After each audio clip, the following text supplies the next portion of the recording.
ബാർക്കോഴ കേസിൽ വിജിലൻസിനെതിരെ രൂക്ഷ വിമർശനവുമായി ഹൈക്കോടതി. വിജിലൻസിന് പകരം മറ്റ് സംവിധാനങ്ങൾ ഏർപ്പെടുത്തേണ്ടി വരുമെന്ന് കോടതി പറഞ്ഞു. ജനങ്ങൾക്ക് സത്യം അറിയാൻ അവകാശമുണ്ടെന്നും കോടതി വ്യക്തമാക്കി. അതേസമയം കേസിൽ CBI അന്വേഷണം വേണ്ടെന്ന് വിജിലൻസ് ഡയറക്ടർ സത്യവാങ്മൂലം സമർപ്പിച്ചു. മന്ത്രി കെ ബാബു ഡോക്ടർ ബിജു രമേശിനെതിരെ സമർപ്പിച്ച അപകീർത്തി കേസ് റദ്ദാക്കണമെന്ന ഹർജി പരിഗണിക്കവെയാണ് ഹൈക്കോടതി സർക്കാരിനും വിജിലൻസിനുമെതിരെ കടുത്ത ഭാഷയിൽ വിമർശനങ്ങൾ നടത്തിയത്. താനടക്കമുള്ള നികുതിദായകർക്ക് മന്ത്രിമാർക്കെതിരായ അന്വേഷണത്തിന്റെ സത്യമറിയാൻ അവകാശമുണ്ടെന്ന് കോടതി പറഞ്ഞു. വിജിലൻസ് കോടതിയുടെ നിർദ്ദേശത്തിന്റെ അടിസ്ഥാനത്തിൽ മുൻമന്ത്രി KM മാണിക്കെതിരെ നടത്തിയ തുടരന്വേഷണം അവസാനിപ്പിച്ച് വിജിലൻസ് റിപ്പോർട്ട് സമർപ്പിച്ചുവെന്നും ഹൈക്കോടതി കടുത്ത ജാഗ്രത കാട്ടിയ കേസിൽ അന്വേഷണം വിജിലൻസ് അട്ടിമറിക്കുകയായിരുന്നുവെന്ന് ബിജു രമേശിന്റെ അഭിഭാഷകൻ CP ഉദയഭാനു ചൂണ്ടിക്കാട്ടി. ബിജു രമേശിനെതിരെ കോടതിയുടെ കണ്ടെത്തലുകൾ ഒന്നും തന്നെ നടത്തിയിട്ടില്ലെന്നും മറിച്ച് ബിജു രമേശിന്റെ പരാതിയുടെ അടിസ്ഥാനത്തിൽ വിവിധ കേസുകൾ നിലനിൽക്കുകയാണെന്നും അഭിഭാഷകൻ ചൂണ്ടിക്കാട്ടി. ഇക്കാര്യങ്ങൾ പരിഗണിക്കവെയാണ് മന്ത്രി കെ ബാബുവിന്റെ അപകീർത്തി കേസ് തുടരുന്നതെന്നും അഭിഭാഷകൻ ബോധിപ്പിച്ചു. ഈ ഘട്ടത്തിലാണ് കോടതി കടുത്ത ഭാഷയിൽ വിമർശനങ്ങൾ ഉന്നയിച്ചത്. ബാബുവിന്റെ അപകീർത്തി കേസിൽ ഏർപ്പെടുത്തിയ സ്റ്റേ കോടതി നീട്ടുകയും ചെയ്തു. അതേസമയം ബാർക്കോഴ കേസിൽ മന്ത്രിമാരായ കെ ബാബുവിനും KM മാണിക്കുമെതിരായ ആരോപണങ്ങൾ വ്യത്യസ്തമെന്ന് വിജിലൻസ് കോടതിയിൽ നൽകിയ സത്യവാങ്മൂലത്തിൽ പറയുന്നു. വ്യത്യസ്ത പരാതികളായതിനാലാണ് നടപടികളും വ്യത്യസ്തമായതെന്ന് vigilance director N. Shankar Reddy ഹൈക്കോടതിയിൽ നൽകിയ സത്യവാങ്മൂലത്തിൽ ചൂണ്ടിക്കാട്ടുന്നു. കേസിൽ മന്ത്രി കെ ബാബുവിനെതിരെ CBI അന്വേഷണം ആവശ്യമില്ലെന്നും സത്യവാങ്മൂലത്തിൽ വ്യക്തമാക്കുന്നുണ്ട്. കേസന്വേഷണത്തെക്കുറിച്ച് പരാതിയുള്ളവർ ലോകായുക്തയെയോ വിജിലൻസ് കോടതിയെയോ സമീപിക്കുകയായിരുന്നു വേണ്ടിയിരുന്നത്. കെ ബാബു, KM മാണി എന്നിവർക്കെതിരെയുള്ള ആരോപണങ്ങൾ വ്യത്യസ്തമാണ്. അതിനാലാണ് ബിജു രമേശിന്റെ വെളിപ്പെടുത്തലിന്റെ അടിസ്ഥാനത്തിൽ അന്വേഷണം നടത്തിയത്. കേസ് രജിസ്റ്റർ ചെയ്യാൻ ആവശ്യമായ തെളിവുകൾ ഇല്ല എന്ന് പ്രാഥമിക അന്വേഷണത്തിൽ തന്നെ ബോധ്യപ്പെട്ടതാണെന്നും ഇത് താൻ അംഗീകരിച്ചതായി രേഖപ്പെടുത്തിയിട്ടുണ്ടെന്നും വിജിലൻസ് ഡയറക്ടർ സത്യവാങ്മൂലത്തിൽ വ്യക്തമാക്കുന്നുണ്ട്. News bureau, Kochi. മന്ത്രി കെ ബാബുവിനെ CPIM പ്രവർത്തകർ കരിങ്കൊടി കാണിച്ചു. ബാർക്കോഴ കേസിൽ ബാബുവിന്റെ രാജി ആവശ്യപ്പെട്ടായിരുന്നു പ്രതിഷേധം. മന്ത്രിയുടെ വാഹനം CPIM പ്രവർത്തകർ തടഞ്ഞു. ഇതേ തുടർന്ന് നേതാക്കളും പോലീസും തമ്മിൽ വാക്കേറ്റമുണ്ടായി. അതേസമയം ബാറുടമകളുടെ നഷ്ടം നികത്തേണ്ട ചുമതല സർക്കാരിനില്ലെന്ന് കെ ബാബു പറഞ്ഞു. രാവിലെ 10:30 മസ്കറ്റ് ഹോട്ടലിന് സമീപത്ത് സംസ്ഥാന ബിവറേജസ് കോർപ്പറേഷന്റെ പുതിയ ആസ്ഥാന മന്ദിരത്തിന്റെ ഉദ്ഘാടനം തീരുമാനിച്ചിരുന്നത്. V. ശിവൻകുട്ടി MLA നേതൃത്വത്തിൽ CPIM പ്രവർത്തകർ ബാർക്കോഴയിൽ ആരോപണവിധേയരായ മന്ത്രി കെ ബാബുവും VS ശിവകുമാറും രാജിവെക്കണമെന്നാവശ്യപ്പെട്ടുകൊണ്ട് 10 മണി മുതൽ തന്നെ ഇവിടെ പ്രതിഷേധം ആരംഭിച്ചിരുന്നു. പ്രതിഷേധം വകവയ്ക്കാതെ മന്ത്രി എത്തിയപ്പോൾ തന്നെ പ്രവർത്തകർ കരിങ്കൊടി കാട്ടുകയായിരുന്നു. തുടർന്ന് റോഡ് ഉപരോധിച്ച പ്രവർത്തകർ ഏറെ നേരം മന്ത്രിയെ റോഡിൽ തടഞ്ഞു. പ്രവർത്തകരെ അറസ്റ്റ് ചെയ്ത് നീക്കാനുള്ള പോലീസിന്റെ ശ്രമം പ്രതിഷേധത്തിനും ഇടയാക്കി. ഈ സമയം പോലീസ് സംരക്ഷണയിൽ മന്ത്രി കെ ബാബു മസ്കറ്റ് ഹോട്ടലിനുള്ളിൽ പ്രവേശിക്കുകയായിരുന്നു. പ്രവർത്തകരുടെ പ്രതിഷേധം പ്രധാന വേദിക്ക് മുന്നിലേക്ക് മാറ്റിയെങ്കിലും മറ്റു വഴിയിലൂടെ എത്തി മന്ത്രി ഉദ്ഘാടനം നിർവഹിച്ചു. Police V. ശിവൻകുട്ടി MLAയുമായി നടത്തിയ ചർച്ചയ്ക്കൊടുവിലാണ് പ്രവർത്തകർ പിരിഞ്ഞു പോകാൻ തയ്യാറായത്. മദ്യനയത്തിൽ നഷ്ടമുണ്ടാക്കിയവരുടെ സ്പോൺസേർഡ് പരിപാടി വകവെച്ചു കൊടുക്കാൻ സർക്കാർ തയ്യാറല്ലെന്ന് മന്ത്രി കെ ബാബു പറഞ്ഞു. ഈ നയം നടപ്പാക്കിയതിന്റെ പേരിൽ കോടികൾ നഷ്ടമുണ്ടായ ധാരാളം ആളുകളുണ്ട്. അവര് തിരിഞ്ഞു നിന്ന് ഒരുപാട് ആക്ഷേപങ്ങൾ ഉയർത്താൻ ശ്രമിക്കുന്നുണ്ട്. അപ്പൊ നഷ്ടമുണ്ടായ ആളുകൾ തിരിഞ്ഞു നിന്ന് ആക്ഷേപം ഉന്നയിച്ച് തളർത്താൻ നോക്കിയാൽ, അല്ലെങ്കിൽ അവർക്ക് വേണ്ടി ചില സ്പോൺസേഡ് പരിപാടികൾ നടത്താൻ ആരെങ്കിലും മുന്നോട്ട് വന്നാൽ അതൊന്നും വകവെച്ചു കൊടുക്കാൻ തയ്യാറല്ല എന്നുകൂടി സൂചിപ്പിച്ചുകൊണ്ട് ഞാൻ എൻ്റെ വാക്കുകൾ ചുരുക്കുന്നു. മഹിളാ അസോസിയേഷൻ പ്രവർത്തകരും DYFI പ്രവർത്തകരും പ്രതിഷേധത്തിൽ അണിചേർന്നിരുന്നു. News bureau, Thiruvananthapuram. ഹൈദരാബാദ് സർവകലാശാലയിൽ ദളിത് വിദ്യാർത്ഥി രോഹിത് വെമുല ആത്മഹത്യ ചെയ്ത സംഭവത്തിൽ കേന്ദ്രമന്ത്രി ബംഗാരു ദത്താത്രേയക്കെതിരെ പോലീസ് കേസെടുത്തു. കുറ്റക്കാർക്കെതിരെ കർശന നടപടി വേണമെന്നാവശ്യപ്പെട്ട് വിവിധ വിദ്യാർത്ഥി സംഘടനകൾ രാജ്യവ്യാപകമായി പ്രതിഷേധം സംഘടിപ്പിച്ചു. ദില്ലിയിൽ നടന്ന പ്രതിഷേധത്തിന് നേരെ പോലീസ് നടത്തിയ ലാത്തിചാർജിൽ SFI അഖിലേന്ത്യാ പ്രസിഡന്റ് V. ശിവദാസൻ ഉൾപ്പെടെ നിരവധി വിദ്യാർത്ഥികൾക്ക് പരിക്കേറ്റു. സംഘപരിവാറിന്റെ നേതൃത്വത്തിൽ നടന്ന ഭരണകൂട ഗൂഢാലോചനയാണ് വിദ്യാർത്ഥിയുടെ ആത്മഹത്യയിലേക്ക് നയിച്ചതെന്നാണ് ആരോപണം. ABVPയുടെ പരാതിയെ തുടർന്നാണ് രോഹിത് വെമുല ഉൾപ്പെടെ 5 ദളിത് വിദ്യാർത്ഥികളെ സസ്പെൻഡ് ചെയ്തത്. ഹൈദരാബാദ് സർവകലാശാലയിൽ വിദ്യാർത്ഥികൾ ദേശവിരുദ്ധ രാഷ്ട്രീയ പ്രവർത്തനമാണ് നടത്തുന്നതെന്ന് കാണിച്ച് സെക്കന്ദരാബാദ് MPയും കേന്ദ്ര തൊഴിൽ സഹമന്ത്രിയുമായ ബന്ദാരു ദത്താത്രേയ മാനവ വിഭവശേഷി വകുപ്പ് മന്ത്രി സ്മൃതി ഇറാനിക്ക് അയച്ച കത്തിന്റെ അടിസ്ഥാനത്തിൽ കൂടിയായിരുന്നു നടപടി. വിദ്യാർത്ഥികളെ തിരിച്ചെടുക്കണമെന്നാവശ്യപ്പെട്ടുള്ള നിരാഹാര സമരം തുടരുന്നതിനിടെയാണ് സസ്പെൻഷനിലായ വിദ്യാർത്ഥി രോഹിത് വെമുല ആത്മഹത്യ ചെയ്തത്. വിദ്യാർത്ഥി പ്രതിഷേധത്തെ തുടർന്ന് കേന്ദ്രമന്ത്രി ബന്ദാരു ദത്താത്രേയ, സർവകലാശാല വൈസ് ചാൻസലർ അപ്പ റാവു എന്നിവർക്കെതിരെ പോലീസ് കേസെടുത്തു. രാജ്യത്തെ സർവകലാശാലകളും വിദ്യാഭ്യാസ സ്ഥാപനങ്ങളും RSS നിയന്ത്രണത്തിലായതിന്റെ ഇരയാണ് രോഹിത് വെമുലയെന്ന് SFI അഖിലേന്ത്യാ പ്രസിഡന്റ് വി ശിവദാസൻ പറഞ്ഞു. സർവകലാശാല അധികാരികളുടെ RSS പ്രീണനമാണ് കാര്യങ്ങൾ ഇങ്ങനെ വഴിവിട്ട നിലയിലേക്ക് എത്തിച്ചിട്ടുള്ളത്.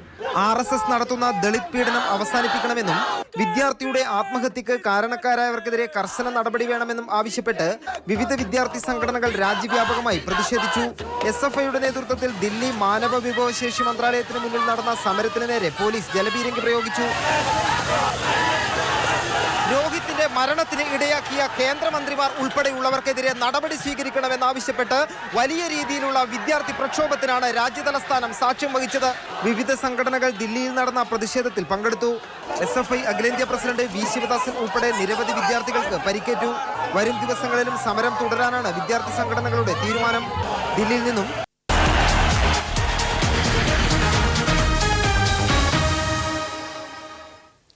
അൻപത്തിയാറാമത് സംസ്ഥാന സ്കൂൾ കലോത്സവത്തിന് തിരുവനന്തപുരത്ത് നാളെ തിരശ്ശീല ഉയരും. 19 വേദികളിലായി 232 ഇനങ്ങളിലാണ് ഇക്കുറി മത്സരങ്ങൾ നടക്കുക. 7 നാൾ നീളുന്ന കൗമാര കലാമേളയെ ഉത്സവമാക്കാനുള്ള അവസാനവട്ട തയ്യാറെടുപ്പിലാണ് തലസ്ഥാനത്തെ കലാസ്വാദകർ. വിജയികൾക്ക് സമ്മാനിക്കാനുള്ള 117 പവന്റെ സ്വർണ്ണക്കപ്പിന് തലസ്ഥാന നഗരം ആവേശോജ്വലമായ സ്വീകരണമാണ് നൽകിയത്. അനന്തപുരിയുടെ വീഥികളെ ഉത്സവഛായയിലാക്കി നാളെ നടക്കുന്ന പ്രൗഢഗംഭീരമായ സാംസ്കാരിക ഘോഷയാത്രയോടെയാണ് ഏഷ്യയിലെ തന്നെ ഏറ്റവും വലിയ കലാമാമാങ്കം എന്ന് വിശേഷിപ്പിക്കുന്ന സംസ്ഥാന സ്കൂൾ കലോത്സവത്തിന് തിരശ്ശീല ഉയരുന്നത്. കലാമേളയ്ക്ക് വേണ്ടുന്ന എല്ലാ സജ്ജീകരണങ്ങളും പൂർത്തിയായിട്ടുണ്ട്. മത്സരാർത്ഥികൾക്കുള്ള രജിസ്ട്രേഷന് വേണ്ടി ഓരോ ജില്ലകൾക്കും ഓരോ കൗണ്ടറുകൾ തുറന്നിട്ടുണ്ട്. 14 കൗണ്ടറുകളും സജ്ജീകരിച്ച് ഓരോ കൗണ്ടറിലും 5 പേർ വീതമുണ്ടാകും. രജിസ്ട്രേഷൻ എത്തുന്ന മത്സരാർത്ഥികൾക്ക് കാലതാമസം കൂടാതെ തന്നെ നടപടിക്രമങ്ങൾ പൂർത്തിയാക്കി നൽകാനുള്ള സംവിധാനങ്ങൾ ചെയ്തിട്ടുണ്ട്. ഉച്ചയ്ക്ക് 2:30 വർണ്ണസഫലമായ സാംസ്കാരിക ഘോഷയാത്ര. ഗവൺമെന്റ് സംസ്കൃത കോളേജിന് മുന്നിൽ DGP TP സെൻകുമാർ ഘോഷയാത്ര ഫ്ളാഗ് ഓഫ് ചെയ്യും. അശ്വാരൂഢ സേന മുൻനിരയിൽ അണിനിരക്കുന്ന ഘോഷയാത്രയിൽ നഗരത്തിലെ വിവിധ സ്കൂളുകളിൽ നിന്നുള്ള വിദ്യാർത്ഥിനികൾ വ്യത്യസ്തമാർന്ന കലാരൂപങ്ങളുമായും ബാൻഡുമേളം, പഞ്ചാരിമേളം, ചെണ്ടമേളം തുടങ്ങിയ മേളക്കൊഴുപ്പുകളുമായും പങ്കാളികളാകും. ഘോഷയാത്രയുടെ അവസാനവട്ട റിഹേഴ്സലും തലസ്ഥാനത്തെ സ്കൂളിൽ നടന്നു. സ്കൂൾ കലോത്സവത്തിന്റെ വിജയിക്ക് സമ്മാനിക്കാനുള്ള 117 പവന്റെ സ്വർണ്ണക്കപ്പിന് തലസ്ഥാന നഗരിയിലേക്ക് ആവേശോജ്വലമായ വരവേൽപ്പാണ് നൽകിയത്. V Sivankutty MLA, mayor VK Prasanth, DPI MS Jaya തുടങ്ങിയവർ ചേർന്ന് സ്വർണ്ണക്കപ്പിനെയും കലോത്സവ വേദിയിൽ ഉയർത്താനുള്ള പതാകയും സ്വീകരിച്ച് ഏറ്റുവാങ്ങി. നഗരത്തിലെ വിവിധ സ്കൂളുകളിൽ നിന്നുള്ള കുട്ടികളും സ്വർണ്ണക്കപ്പ് വഹിച്ചുള്ള ഘോഷയാത്രയ്ക്ക് വരവേൽപ്പ് നൽകി. നാളെ വൈകുന്നേരം നടക്കുന്ന ഉദ്ഘാടന സമ്മേളനത്തിൽ മുഖ്യമന്ത്രി ഉമ്മൻചാണ്ടി 56ാമത് കലാമേളയ്ക്ക് തിരിതെളിക്കും. സംവിധായകൻ ജയരാജ് മുഖ്യ അതിഥിയായിരിക്കും. ഉദ്ഘാടനത്തോടനുബന്ധിച്ചുള്ള സ്വാഗത സംഗീത നൃത്തശില്പവും അവസാന പരിശീലനത്തിലാണ്. 1ാമത്തെ വേദിയായ ചിലങ്കയിൽ അരങ്ങേറുന്ന മോഹിനിയാട്ട മത്സരത്തോടെ കലാമത്സരങ്ങൾക്കും തുടക്കമാകും. അനന്തപുരിയെ ഉത്സവത്തിൽ ആറാടിക്കാൻ ഇനി മണിക്കൂറുകൾ മാത്രം. മത്സരാർത്ഥികൾക്കും വിജയികൾക്കുമുള്ള സമ്മാനങ്ങളും എത്തിക്കഴിഞ്ഞു. എവറോളിംഗ് ട്രോഫിയായ 117 പവന്റെ കപ്പും തലസ്ഥാനത്തെത്തിയതോടുകൂടി തന്നെ ഇനി മണിക്കൂറുകളുടെ കാത്തിരിപ്പ്. ക്യാമറാമാൻ അജിത്തിനൊപ്പം സുനിൽ അരുമാനു.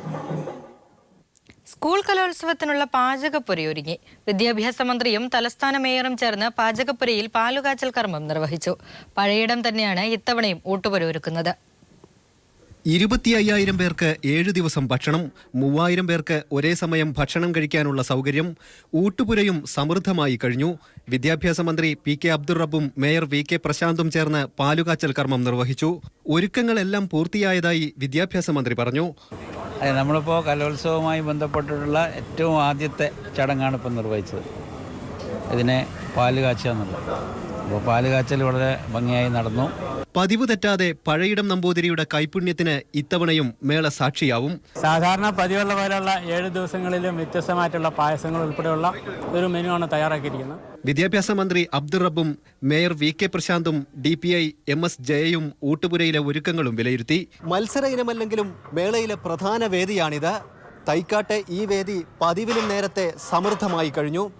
ക്യാമറാമാൻ ജേഷ് വില്ലോടിക്കൊപ്പം KT സ്വാലിഹ്. People exclusive. സംസ്ഥാന സ്കൂൾ കലോത്സവത്തിലെ വിജയികളെ തീരുമാനിക്കുന്നത് ഏജന്റുമാർ. രഹസ്യമായി നിയമിക്കുമെന്നറിയിച്ച ജഡ്ജിമാരുടെ പേരുവിവരങ്ങൾ പുറത്താവുന്നതാണ് കൈക്കൂലിക്ക് കളമൊരുക്കുന്നത്. ഡീൽ ഉറപ്പിക്കുന്നതിന്റെ ശബ്ദരേഖ പീപ്പിൾ TV പുറത്തുവിട്ടു. ഇവിടെ എന്റെ ഐറ്റം, ഞാൻ പഠിപ്പിച്ച ഐറ്റം, ഞാൻ മറ്റേത് ലീന പ്രസാദ് പഠിപ്പിച്ച് മോഹിനിയാക്കാം. അതിൽ ഇതിലും കൂടി ഏകദേശം 1.5 ലക്ഷം ഞാൻ കൊടുത്തിട്ടുണ്ട്. ഇവിടെ അനുസാരെ പറയുന്നേക്ക് സാറിന്റെ കയ്യിൽ എല്ലാം കൂടെ 56 ലക്ഷം രൂപ ട്രിവാൻഡ്രം റവന്യൂ ജില്ലയിൽ നിന്ന് എത്തിച്ചു എന്ന് പറയുന്നു മൊത്തം പ്രൈസിന്. നീ 75 രൂപ ഒരു ഐറ്റത്തിന് കൊടുത്തു എന്ന് പറയുമ്പോൾ ഞാൻ കണക്കാവും 1 കോടിക്ക് മുകളിൽ പോകുന്നത്. നീ എന്ത് പറയുന്നത്? നേരെ നോക്കാം ഈ ടീച്ചർ പ്രൈസ് ഉണ്ടാവില്ല എന്നുള്ളത്. അപ്പൊ അവരാണോ ഇതിങ്ങനെ ഫസ്റ്റിന്റെ കൊടുക്കണം സെക്കൻഡ് ഇങ്ങനെ കൊടുക്കണം എന്നൊക്കെ പറയുന്നത്? തിരുവനന്തപുരത്ത് നടക്കാനിരിക്കുന്ന സംസ്ഥാന സ്കൂൾ കലോത്സവത്തിലെ വിജയികൾ ആരായിരിക്കുമെന്ന് ഏജന്റുമാരും ജഡ്ജിമാരും നേരത്തെ തന്നെ ഉറപ്പിക്കുന്ന ശബ്ദരേഖയാണിത്. ഇത്തരം സംഭവങ്ങൾ ഉണ്ടാകാതിരിക്കാൻ ജഡ്ജിമാരെ രഹസ്യമായി നിയമിക്കുമെന്ന് പൊതുവിദ്യാഭ്യാസ ഡയറക്ടർ ഉറപ്പു നൽകിയെങ്കിലും പല ജഡ്ജിമാരുടെയും പേരുവിവരങ്ങൾ പുറത്തുവന്നത് കൈക്കൂലിക്ക് കളമൊരുക്കുന്നു. മോഹിനിയാട്ടത്തിൽ പുറത്തു വന്നിട്ടുണ്ട് രേഖ രാജു എന്ന് പറഞ്ഞൊരു ജഡ്ജിൻ്റെ പേരാണ്. ഭരതനാട്യത്തിൽ RLV വേണു എന്നുള്ള പേര് പുറത്തു വന്നിട്ടുണ്ട്. ഫോക്ക് ഡാൻസിൽ ഗീതാഞ്ജലി എന്ന് പറയുന്ന പേര് പുറത്തു വന്നിട്ടുണ്ട്. ഇപ്പം നമ്മളിത് വെളിപ്പെടുത്തി കഴിയുമ്പോൾ അവർ ചിലപ്പം പെട്ടെന്ന് ഷഫിൾ ചെയ്യാൻ സാധ്യതയുണ്ടാകാം. പേരുകൾ പരസ്യമായ സ്ഥിതിക്ക് ജഡ്ജസിനെ ഇനി വെച്ചിട്ട് കാര്യമില്ല. കാരണം ഓൾറെഡി ഈ സമ്മാന മാഫിയ ഓൾറെഡി ഉണ്ടെന്ന് തെളിയിക്കപ്പെട്ടിട്ടുള്ളതാണ് എറണാകുളം, തിരുവനന്തപുരം ജില്ലകളിൽ. ആരോപണങ്ങൾ ശക്തമാകുമ്പോഴും സത്യസന്ധമായ അന്വേഷണവും നടപടിയും ഉണ്ടാകാത്തത് ഏഷ്യയിലെ ഏറ്റവും വലിയ കലാമാമാങ്കത്തിന്റെ ഭാവി തന്നെ അവതാളത്തിലാക്കുന്നുണ്ട്. കൊച്ചിയിൽ നിന്ന് സമീർ വഴങ്ങോട്. സംസ്ഥാന സ്കൂൾ കലോത്സവത്തിൽ കുട്ടികളുടെ മത്സരമല്ല നടക്കുന്നതെന്നും മറിച്ച് കലാധ്യാപകരും രക്ഷിതാക്കളും തമ്മിലുള്ള പോരാട്ടമാണെന്നും സ്കൂൾ കലോത്സവത്തിലെ പുരസ്കാര ജേതാവും സിനിമാ സീരിയൽ താരവുമായ മഹാലക്ഷ്മി പറഞ്ഞു. അർഹതയുള്ള കുട്ടികൾക്ക് അംഗീകാരം കിട്ടണമെന്നും മഹാലക്ഷ്മി തന്റെ കലോത്സവകാല അനുഭവങ്ങൾ പീപ്പിൾ ടിവിയോട് പങ്കുവയ്ക്കുകയായിരുന്നു മഹാലക്ഷ്മി. സംസ്ഥാന സ്കൂൾ കലോത്സവത്തിന്റെ ആഘോഷ തിമിർപ്പിലാകാൻ പോവുകയാണ് തലസ്ഥാന നഗരം. ഇപ്പോൾ എന്നോട് നേരത്തെ കലോത്സവത്തിൽ മികച്ച പ്രകടനം കാഴ്ചവെച്ച ഒരു കലാകാരിയുണ്ട്, മഹാലക്ഷ്മി. സംസ്ഥാന സ്കൂൾ കലോത്സവങ്ങളിൽ മോണോ ആക്ട്, ഭരതനാട്യം, ഉപകരണ സംഗീതം എന്നീ ഇനങ്ങളിൽ സമ്മാനം നേടിയ മഹാലക്ഷ്മിക്ക് കലോത്സവങ്ങളിലെ അനാരോഗ്യ മത്സരങ്ങളോട് എതിർപ്പാണ്. വെരി ഫ്രാങ്ക്ലി പറയുകയാണെങ്കിൽ കോമ്പറ്റീഷൻ ഫീൽഡ് മൊത്തം കറപ്റ്റഡ് ആണെന്ന് തന്നെയാണ് എൻ്റെ എക്സ്പീരിയൻസിൽ നിന്ന് എനിക്ക് പറയാൻ സാധിക്കുന്നത്. കാര്യം സബ് ജില്ലയിൽ നിന്നും അല്ലെങ്കിൽ റവന്യൂ ജില്ലയിൽ നിന്നും പോലും അർഹത ഉള്ള ഒരു കുട്ടിയും സ്റ്റേറ്റ് കലോത്സവത്തിലേക്ക് സ്ട്രെയിറ്റ് ആയി എത്തിപ്പെടുന്നില്ല. മത്സരങ്ങളിൽ പങ്കെടുക്കുന്നവരിൽ പലരും പിന്നീട് കലാരംഗം വിടുകയാണെന്നും മഹാലക്ഷ്മി പറയുന്നു. ആ ആർട്ട് ഫോം, ഈ ഒരു കോമ്പറ്റീഷൻ്റെ പ്ലാറ്റ്ഫോമിൽ നിന്നും മാറിക്കഴിഞ്ഞാൽ ആ കുട്ടി ആ കലയെ ഉപേക്ഷിക്കുകയാണ്. അവരൊരുപക്ഷെ ഈ മാർക്ക് കിട്ടിക്കഴിഞ്ഞാൽ അവർ മെഡിസിനോ അല്ലെങ്കിൽ എഞ്ചിനീയറിങ്ങോ പോലുള്ള പ്രൊഫഷണൽ കോഴ്സസ് എടുത്ത് അവർ അതിലേക്ക് തിരികുകയാണ്. പിന്നീട് അവർ ഈ തിരിച്ച് കലയിലേക്ക് വരുന്നില്ല. ഇത്തവണ മത്സരിക്കാനെത്തുന്നവർക്ക് തന്റെ വക ഉപദേശം നൽകാനും സിനിമാ സീരിയൽ താരം കൂടിയായ മഹാലക്ഷ്മി മറന്നില്ല. അർഹതയുള്ള കുട്ടികൾക്ക് പ്രൈസ് കിട്ടണം, അവർ നല്ലോണം പെർഫോം ചെയ്യാൻ സാധിക്കണം. പ്രൈസിലുപരി അവർക്ക് സ്റ്റേജിൽ അവർ വിചാരിക്കുന്ന രീതിയിൽ സാറ്റിസ്ഫാക്ഷനോടെ നല്ലോണം പെർഫോം ചെയ്യാൻ കഴിയട്ടെ എന്ന് ഞാൻ ഈശ്വരനോട് പ്രാർത്ഥിക്കുന്നു. പിന്നെ ആരോഗ്യകരമായിട്ടുള്ള മത്സരമായിരിക്കട്ടെ, അർഹതയുള്ള കുട്ടികൾക്ക് പ്രൈസ് കിട്ടി അവരെ നമ്മുടെ നാട് ട്രിവാൻഡ്രം, നമ്മുടെ തിരുവനന്തപുരം നാട് അംഗീകരിക്കട്ടെ, അറിയപ്പെടട്ടെ എന്ന് ഞാൻ ഈശ്വരനോട് പ്രാർത്ഥിക്കുന്നു. തീർച്ചയായും അത്തരത്തിലുള്ള ഒരു മത്സരമായിരിക്കട്ടെ ഈ 56ാമത് സംസ്ഥാന കലോത്സവം തിരുവനന്തപുരത്ത് നടക്കുമ്പോൾ ആരോഗ്യകരമായിട്ടുള്ള മത്സരമായിരിക്കട്ടെ എന്ന് തന്നെ നമുക്കും അനുമാനിക്കാം. ഇല്ലാത്ത കാഴ്ചകൾ ഉണ്ടാകുമോ എന്നുള്ള ആശങ്ക ആ ഒരു ഭാഗത്ത് നിർത്തിക്കൊണ്ട് മഹാലക്ഷ്മിക്കൊപ്പം ക്യാമറമാൻ കുമാറിനൊപ്പം സുനിൽ അരുമാനും. ജനങ്ങളാണ് രാജ്യത്തെ ചരിത്രം നിർമ്മിക്കുന്നത്. ഈ രാജ്യത്തെ കാര്യങ്ങൾ നടക്കണമെന്നുണ്ടെങ്കിൽ ജനങ്ങൾ സംഘടിക്കണം.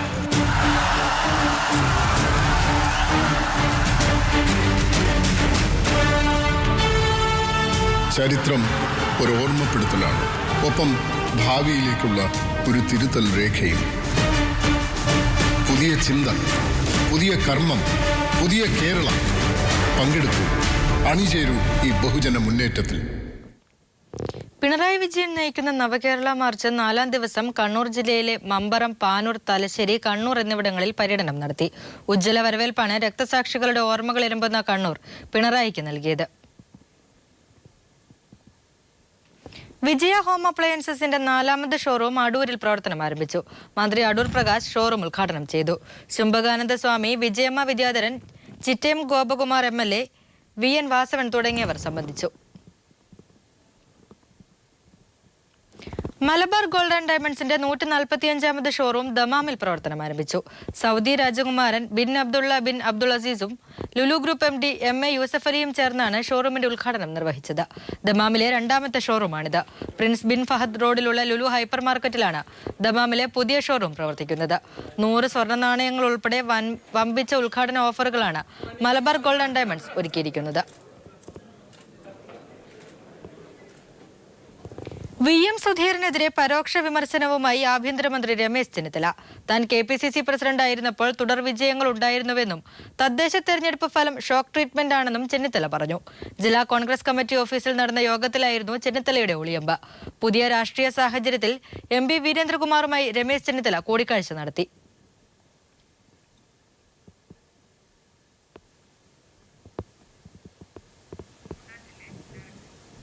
കായിക വാർത്തകളിലേക്ക്. കാഴ്ചവൈകല്യമുള്ളവരുടെ പ്രഥമ 2020 ഏഷ്യ കപ്പ് ടൂർണമെന്റിൽ ഇന്ത്യക്ക് വിജയത്തുടക്കം. കൊച്ചിയിൽ നടന്ന മത്സരത്തിൽ ബംഗ്ലാദേശിനെതിരെ 179 റൺസിന്റെ കൂറ്റൻ വിജയമാണ് ഇന്ത്യ സ്വന്തമാക്കിയത്. 144 റൺസും 3 വിക്കറ്റും സ്വന്തമാക്കിയ പ്രകാശാണ് കളിയിലെ കേമൻ. 105 റൺസും 2 വിക്കറ്റും നേടിയ നായകൻ അജയ് റെഡ്ഡിയും മികച്ച പ്രകടനം കാഴ്ചവെച്ചു.